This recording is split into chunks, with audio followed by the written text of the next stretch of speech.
সায়নী ঘোষ নাকি অশ্লীল ভিডিও বানায়, ভিডিওটা পুরো দেখে শেয়ার করে দেবেন আর পাশে থাকবেন। আপনাদের মন্তব্যগুলো কমেন্ট বক্সে অবশ্যই জানিয়ে যাবেন। মানে আপনি বলছেন সায়নী অশ্লীল ছবি করে? অশ্লীল ছবি বলুন, ওটাকে আপনি বাংলা সিনেমায় যেই ধরনের আজকের ডেটে ওটিটি প্ল্যাটফর্মে যে সিনেমাগুলো দেখা যাচ্ছে, ওই সিনেমাগুলোই ম্যাক্সিমাম ওর। ও কোন সুপারস্টার না, ও হচ্ছে মানে যেরকম সি গ্রেডের যে থাকে স্টার, সেই category. C grade? C grade অভিনেত্রী? হ্যাঁ একদম।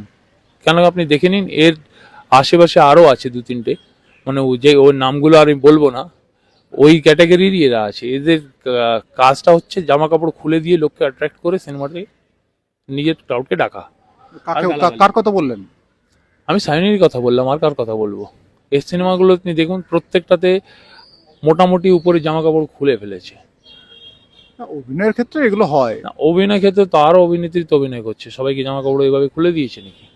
নমস্কার, ইন্ডিয়া নিউজ 24 থেকে রয়েছে শঙ্কু সাঁতরা এই মুহূর্তে। তবে একটা কথা আপনাদেরকে বলি যে আমি এই মুহূর্তে দাঁড়িয়ে রয়েছি গল্ফ গ্রিনে। সায়নী ঘোষ, কুন্তল, মনে আছে ওই যেটা ওই চাকরি বিক্রির টাকায় যে ফ্ল্যাটটা হয়েছিল, অভিযোগ উঠেছিল, আমি ঠিক সেখানে দাঁড়িয়ে রয়েছি। আর আমার সঙ্গে দাঁড়িয়ে রয়েছে পবন শর্মা। আপনি আমাকে একটু দেখান না, এই জাস্ট এখানে এলে সায়নী কোন ফ্ল্যাটে থাকে? একদম টপ ফ্লোরে চলে যান, একদম টপে যেটা দেখতে পাচ্ছেন ওটা হচ্ছে সায়নী ঘোষ। দেখুন এখানে পিঙ্ক কালারের ফুল ফুটে আছে, ওই ফ্ল্যাটটা হচ্ছে ওর জোড়া ফ্ল্যাট। এটা কিন্তু একটা, হ্যাঁ পিঙ্ক কালারের যে ফুলটা ফুটে আছে ও বারান্দায়, ওটাই।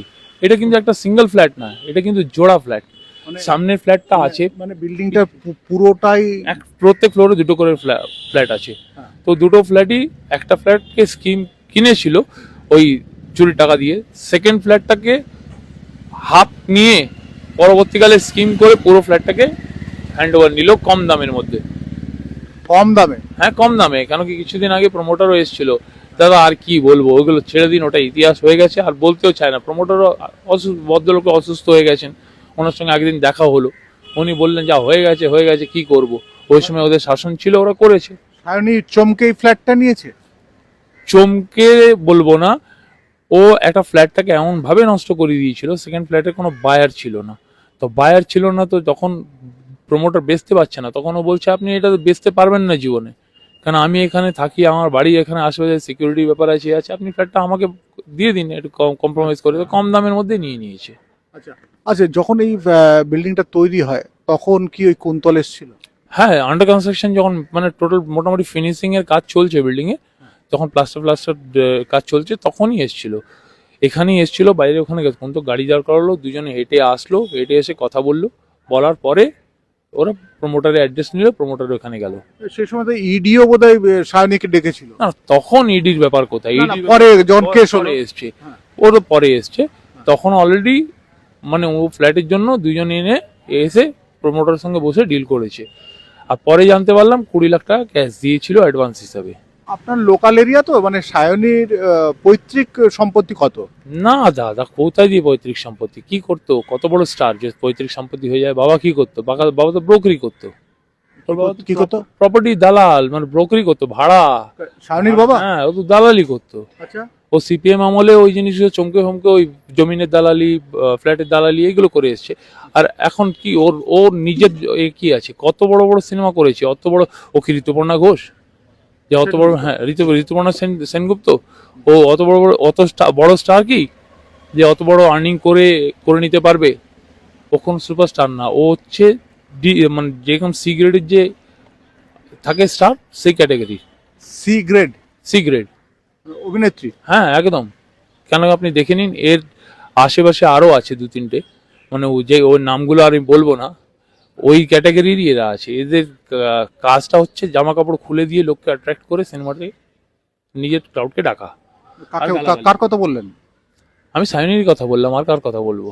এই সিনেমাগুলো আপনি দেখুন, প্রত্যেকটাতে মোটামুটি উপরে জামা কাপড় খুলে ফেলেছে। অভিনয়ের ক্ষেত্রে এগুলো হয় না, অভিনয় ক্ষেত্রে তো আরো অভিনেত্রী তো অভিনয় করছে, সবাইকে জামা কাপড় এইভাবে খুলে দিয়েছে নাকি? প্রত্যেক সিনেমায় জামা কাপড় খুলতে হবে আপনাকে? তার মানে ট্যালেন্ট নেই, শুধু বডি দেখিয়ে লোককে ডাকা? ট্যালেন্ট থাকলে সবসময় জামা কাপড় খুলতে লাগে না। ঠিক আছে, কোনো একটা স্ক্রিপ্টের ডিমান্ড আছে, কোনো একটা স্ক্রিপ্ট আপনি করলেন, প্রত্যেক সিনের মধ্যে এই গালাগালি আর জামা খোলা, এর ছাড়া কোনো নেই। এটা তো বোঝা যায় অভিনয়ের দমটা কতটা। মিঠুন চক্রবর্তী একটা কথা বলেছিলেন, আপনি কাউর সোর্সে একটা লিমিট অবধি নামতে পারবেন, ব্যাটারিতে কত দম আছে, কোন ক্যাটাগরির ব্যাটারি, তার দমটা লং রেসে বোঝা যায়।